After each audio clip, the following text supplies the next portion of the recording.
स्थानीय बाटो भन्नाले कति किलोमिटर लामो बाटोलाई बुझिन्छ।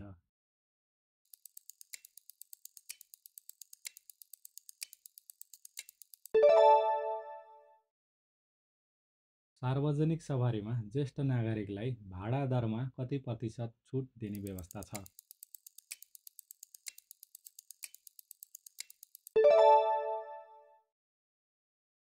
उत्पादन वर्षले कति वर्ष पुरा भएका सवारीलाई निजी तथा अन्य नम्बरमा दर्ता गर्ने गरी हेरफेर दर्ता गर्नु हुँदैन।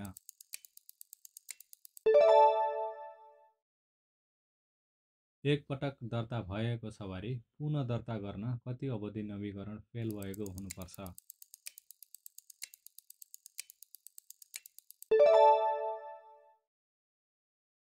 लामो बाटो भन्नाले कति किलोमिटर दूरीको सडकलाई बुझिन्छ।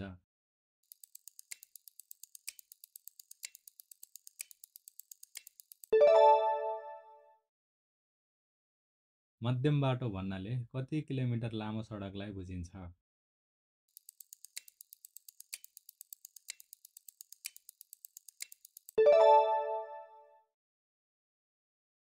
छोटो बाटो भन्नाले कति किलोमिटर लामो सडकलाई बुझिन्छ।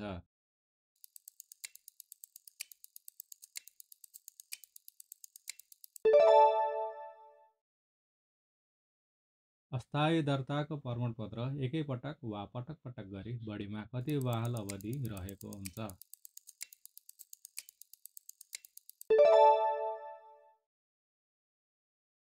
विदेशमा दर्ता भएको सवारी बढीमा कति अवधिका लागि नेपालमा चलाउन अनुमति प्रदान गर्न सकिन्छ।